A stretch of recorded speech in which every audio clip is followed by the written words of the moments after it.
Hello and welcome to the PhD Life Raft podcast. I'm Emma Brzezinski and today I am talking to Mays Imad, who's a professor of pathophysiology and biomedical ethics. And we're talking about the impact of COVID generally on our bodies and minds, but particularly on our brains and how it might impact the ability to learn and process information and therefore what that means for PhD students.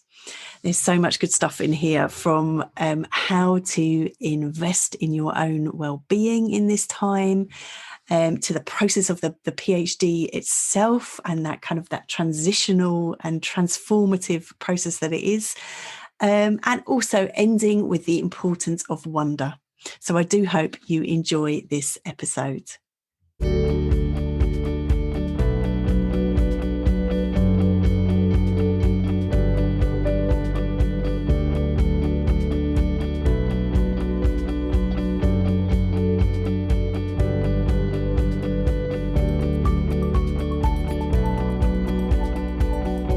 Hello, Mays. Hi.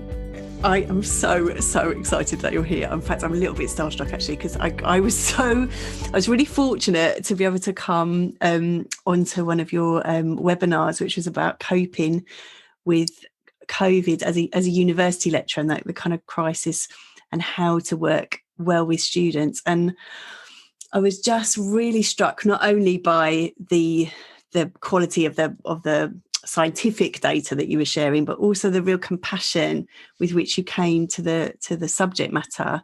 And so I'm so delighted that you said yes to come and talk to us here, because I know that COVID and the pandemic and all that has brought has meant that lots of PhD students are struggling at the moment in this strange world we find ourselves in.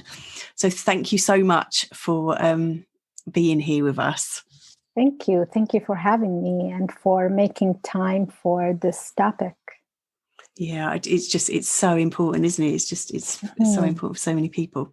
And so we'll kind of get deeper into the issue of the pandemic and the effect of that in a minute. But I always start with asking people about their own experience of graduate study and how they got into their research field. So could you tell us a little bit about your journey? Yeah.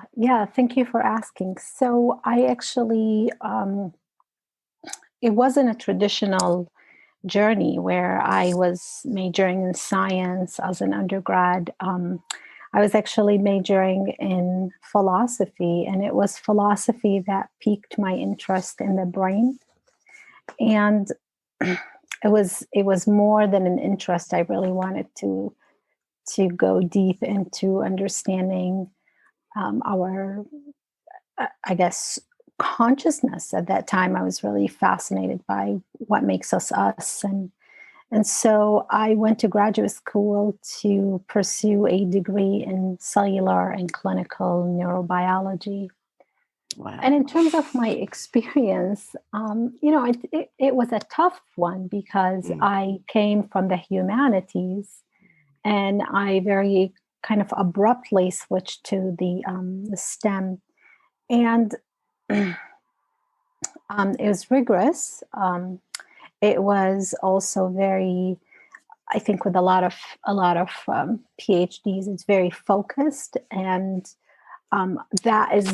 that's I guess supposed to be that way, but it was also I also struggled integrating the information I was learning about my project with everything outside. And I also very much struggled with the lack of integration of the humanities, the art, the music, the poetry into STEM. And I had a lot of my own my own personal struggles with the rigor, and also the when we experience certain trauma in our personal lives, how difficult it is to leave that behind before we go into a lab or into an office and continue our schoolwork. So I was Yes. navigating a lot of that. Yes, I think it's really strange, isn't it? That the kind of this imagination that we are just kind of brains on a stick, and of course we're not. Of course, everything that's around us is impacting how we are. Yeah, yeah. So yeah, I mean, I was struck with that real switch, as you say, from one side, can we say, to the other, Yeah, yeah. and then. Although there should be no No, sides. I mean, it exactly. should That's what be, I'm saying. Shall we say? Because actually, that sense of integration and is really important. And I think there is more interdisciplinary conversation now, which is brilliant to see. I'd like you to just finish off, if you would, that journey, because you're now the professor of pathophysiology and biomedical ethics. So you came from that humanities background, had the STEM training, and then what? And then I did actually an 8 years postdoc. Wow. And it was during that postdoc that I had a fellowship from the National Institute of Health. And the fellowship is a research / teaching. So I had the opportunity to also to teach, and I did not know, nor did I expect that's what I wanted to do. And I really fell in love with being in the classroom and working with students. And it was during my my early years of teaching that I began to see myself in the students, and the chronic stress that they were carrying, and and how I guess it took me back to when I was a student, and how what we as in like the capital we, higher ed, are expecting is not reasonable for them to compartmentalize and to learn. And so then after I finished my postdoc, I took a full-time position and I started teaching, but I was always interested in how can we optimize the opportunity to learn? How can I optimize my capacity to learn? And what does it mean to have an optimal learning environment? So that got me into researching the relationship between stress and learning, and that the question led to more question of how do we regulate our stress response? How can we be aware of it? And so in a nutshell. That's just really, really interesting. I think that falling in love with teaching, I think, is, well, certainly where I found myself. I think lots of people find that real passion and that feel real love in being with students, learning with their students. And I think also that's really important to remember if you're on a PhD journey and you're looking to kind of join faculty, that actually that will be an important part of your life. If you're feeling isolated, if you're feeling that your research is very insular, that actually you may be through that door stepping into a very different kind of work, actually, as you teach and learn with your students. Gorgeous. Thank you for that. I think people find it really helpful to know how people found themselves and found where they wanted to be. So you started to talk then about stress and learning, and that's your real expertise. And we are, of course, we find ourselves in very stressful times. Yeah. And I know I found it really helpful to hear you talk about the way in which trauma impacts the body and impacts the brain. And I wonder if you could just talk a little bit about that before we go to think particularly how that this pandemic might be impacting PhD students particularly. Yeah.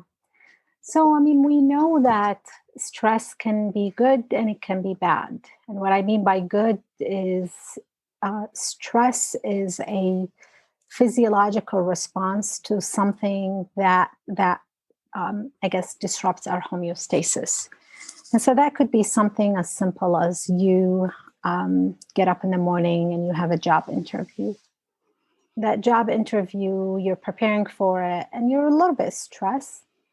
But in this case, that stress is not overwhelming. That stress is going to actually help us focus. It's going to enhance our performance.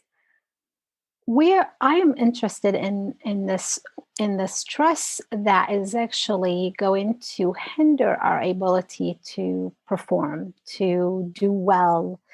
And that stress is either it's referred to as chronic stress or traumatic stress or toxic stress.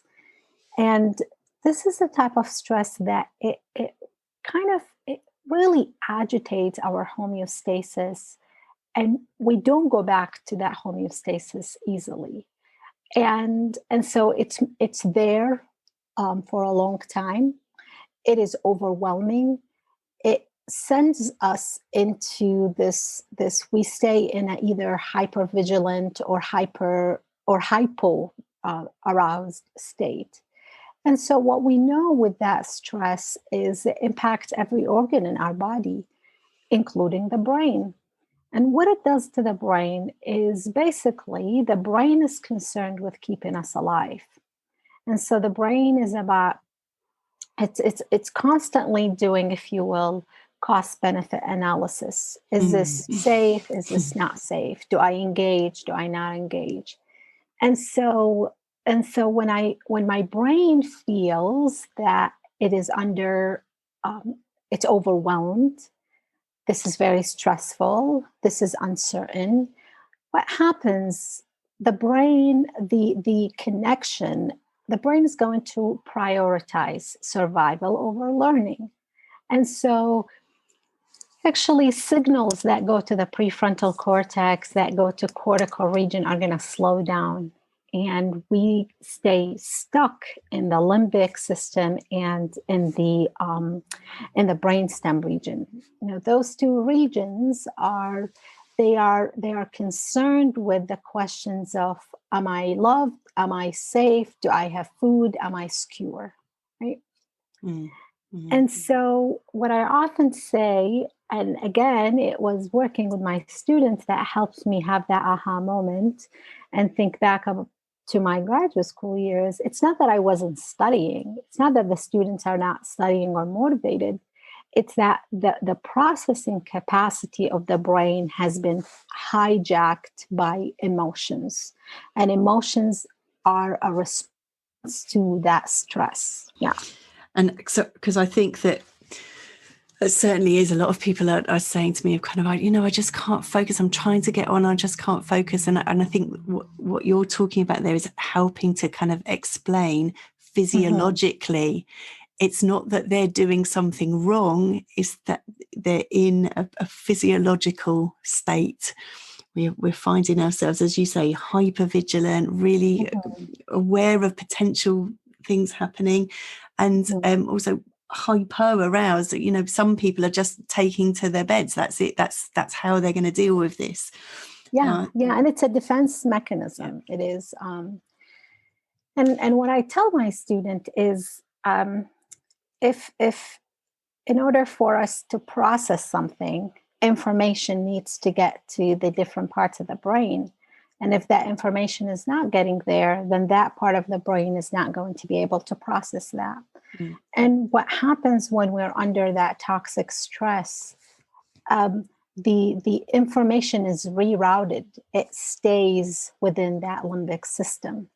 And so the prefrontal cortex is cut off in a way.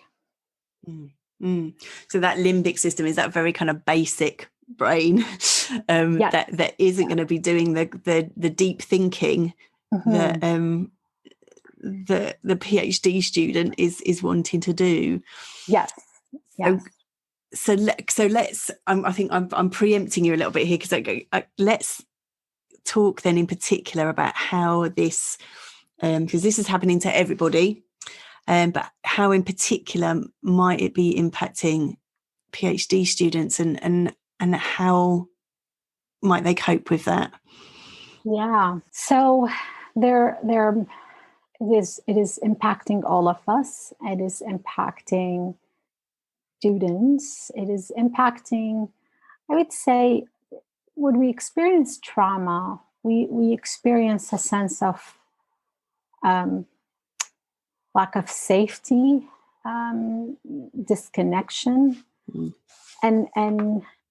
and there is this sometimes subtle fear that the nervous system is experiencing. Mm. And so when I think of graduate students, I mean, every student is going to be different, of course, but I think back and I think there's a timeline that they need to collect data, analyze the data, present it, have a dissertation. And so they're working against the clock because it's tied to funding, it's tied to the PI and so on. Yeah. And so anytime we are dealing with trauma and we are presented with a timeline, it's too hard on the brain. And I'm seeing it with myself. I'm seeing it with colleagues where they say, I can't deal with the pressure of deadlines. I can't deal, right? Now, at the same time, what happens because we're feeling overwhelmed, we slow down cognitively, we slow down. And sometimes people are not going to slow down. Sometimes people are going to be very sharp and very, right? But the body is going to experience certain things. And so for students, I think they may experience this feeling overwhelmed, feeling disconnected, feeling disenchanted, and also feeling perhaps bad. Why am I not able to do this? What's wrong with what's going on, and so on. Just going to talk about that sense of the against the clock and the panic. I think that's certainly lots of people have been talking to me about that, and as you say, that kind of that sense of that extra pressure and how to deal with that pressure. Yeah. So, I want to say we know that the brain has, if you will, pain network and it has reward network.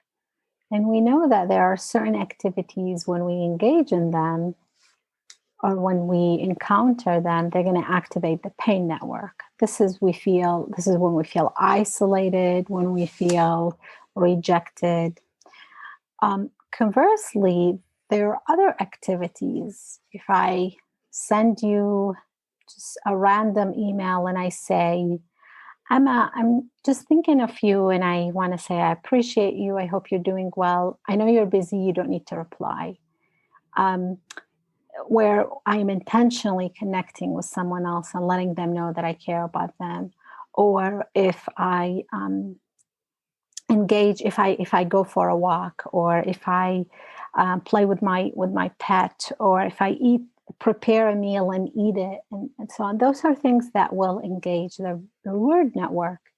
And what the reward network is going to do, it's going to release certain chemicals that help us relax, such as dopamine and oxytocin and endorphins and serotonin. What we want to do, we want to relax the nervous system so we could feel at ease, so we could engage in the material. Right? What I'm saying is that, remember I said the prefrontal cortex is not receiving information because it's stuck in the limbic system. And it's stuck in the limbic system because the pain network, if you will, or the sphere is activated. What I want to do is I want to establish some connections that are going to ease that fear, negotiate that fear. And in a way, I'm tricking the nervous system to allow information to go to the cortex.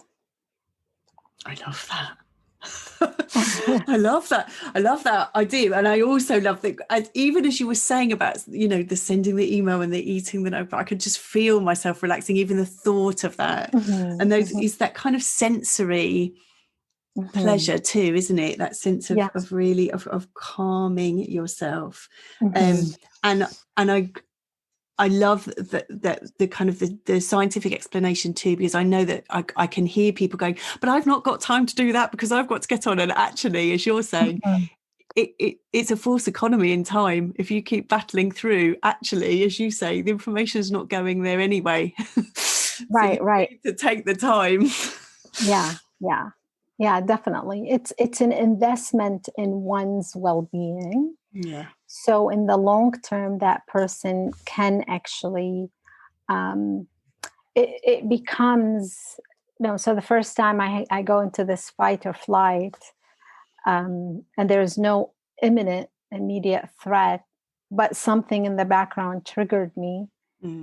Um, After a while, when we learn to pay attention to that, and there are things that have been documented and people study them that we could do, we can engage in certain things to help us calm down. And this could be something as Mace, this is not an immediate threat, or it could be something as listening to music or breathing, or it's in a way, it's just tricking the nervous system.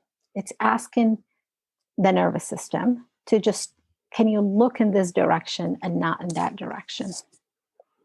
I love that. And that people will find their own thing, their own pleasure, their own way of being calmer, and caring for themselves.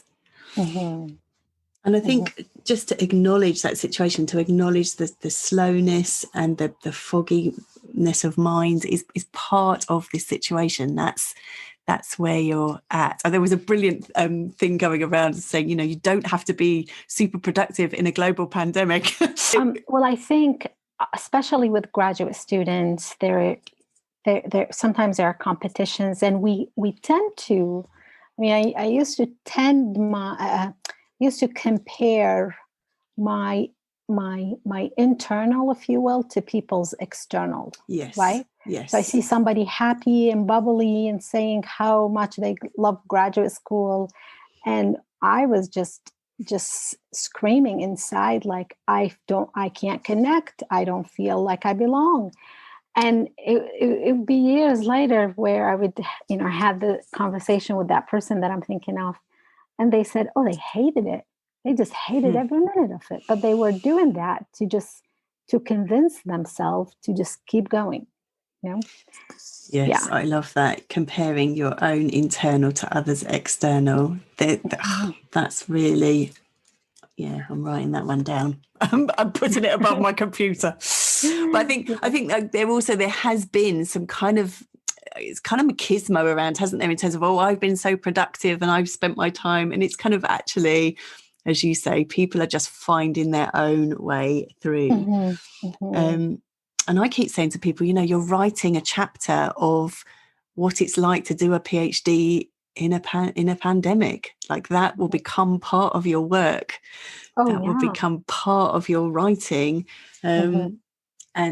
And it will be richer for it, of kind of what does that mean for you as a researcher, especially in the humanities, in terms of the way in which the work is impacted, in terms of accessing, perhaps accessing people to interview, or accessing practical work that actually this is part of your inquiry, and to kind of welcome that if you possibly can. But this is so helpful in terms of having an understanding and being able to contextualize that. And also to have to, I mean, I remember the first time somebody pointed to me that I was experiencing I was having a traumatic reaction. And they said just ever so gently that my brain was preoccupied with survival. And because I was thinking, like, did I just become lazy? Did I just become stupid? And it was just all this internalizing and this deficit approach to, why am I not producing? Why am I not retaining information? And when the person pointed to me what was happening, I had that sigh of relief that, oh my goodness, you mean this is normal? This is a Yeah. typical response. And I think this is when I began to have empathy and compassion with myself. Mm. And a lot of times, so I offered these webinars and I offered them for students, not so they could walk away thinking, I'm never going to learn anything, or, it's just give me a free ride. No, absolutely not. It's to empower them with the knowledge of how we learn, what makes learning possible or not possible, so they could begin to not judge themselves and also to regulate their emotional response to stress. Yes, and I think that's so important for PhD students in particular too, because these are the people who quite often have sailed through undergraduate, maybe even masters as well, and Mhm. and now perhaps are finding that's where their identity is in terms of being a good learner, being able to process Mhm. information, and this is really proving truly challenging because they're not able to do the thing that is central for Mhm. them, Mhm. um, Mhm. but to understand and to take that invitation that you're offering in terms of kind of going, this is understanding yourself in a deeper way, Yeah. and Yeah. this having compassion for yourself and knowing that this will expand your capacity to learn, because you'll be able to, as you say, regulate, Mhm. and that is truly a gift. You don't Mhm. in terms of it will enable you to get a bit bigger. Yeah. Yeah. And I mean, this is what the Irish poet and philosopher John O'Donoghue, he Oh, I talks love him. about. Yeah, yeah. I've been sitting with him a lot, just Yeah. reading Anamkara and listening to his speeches and teachings. And he talks about cultivating a pedagogy of interiority. And this, what does it Mm. mean, or what does it look like to feel comfortable with home within, and how that becomes an anchor. So part of this work is not so I could give a checklist of do's and don'ts. We could. I mean, we have suggestions and we learn from each other. I think more importantly for me is how do I empower my students um, to pay attention to what comes up, the Yeah. feelings, the agitations, the emotions, and also what can we learn from it? How can we regulate it? Mm. So I'm thinking of Khalil Gibran's poem on pain. He says, "Pain is the shell that engulfs our understanding," Mm. and so I think it's an opportunity to, when a student says to me, for example, I don't know where to start. I can't express myself, and there is that fear then that did I become just inarticulate? And we begin to dissect that. What does that mean, and where does your voice come from, and so on. It's a lot more powerful than just a set of a list of things to do or not do. Mm. Does that make sense? Makes absolute sense, and I think that this often is the surprise of the PhD journey, is that actually you will get to know yourself Hmm. in a different way, and the PhD will bring up all sorts of things to Hmm. your attention, some of which you may not want to face or may be difficult to face, um, but actually working through that, finding out about yourself Hmm. in a new and deeper way, that's a real gift. Yeah, yeah. um, so yes, that makes absolute sense, and I think that, of course, that the moment that we find ourselves in is strange and scary and accentuates all of that, Hmm.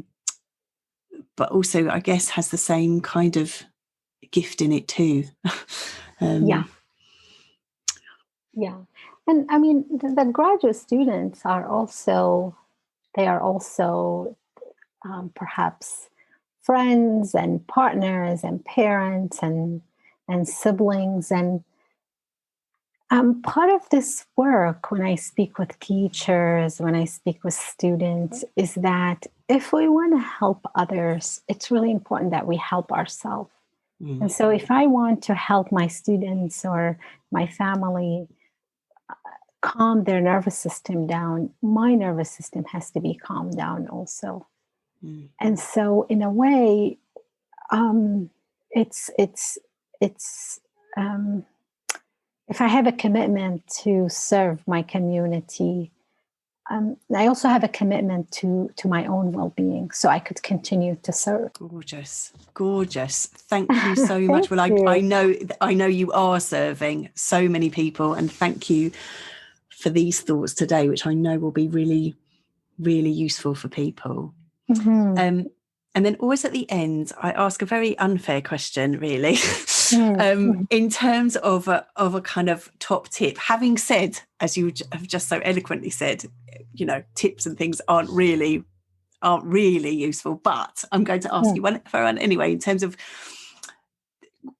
one thing, either to kind of recapitulate something you've already said, or one idea to leave with people.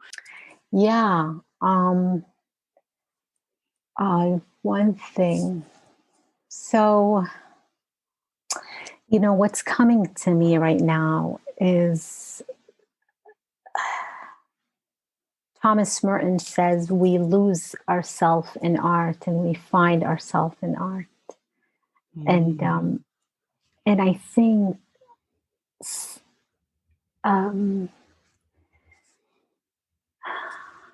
art transcends the uncertainty and ambiguity and fear. And so one thing that I have been trying to be intentional to do is to engage in something that cultivate my sense of wonder.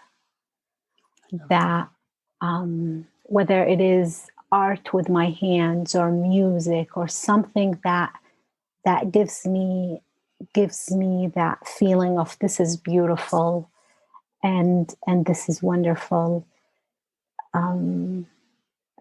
We know that the brain loves the creativity and the beauty, and it helps us integrate. So I would say engage either individually or collectively in the arts, in the music, in colors and tunes and smells and things that remind us that we are alive. I love that. Cultivating a sense of wonder. That's so beautiful. Thank you so much, Mays, for your time, for your wisdom. And thank you all for listening. And I will speak to you next time.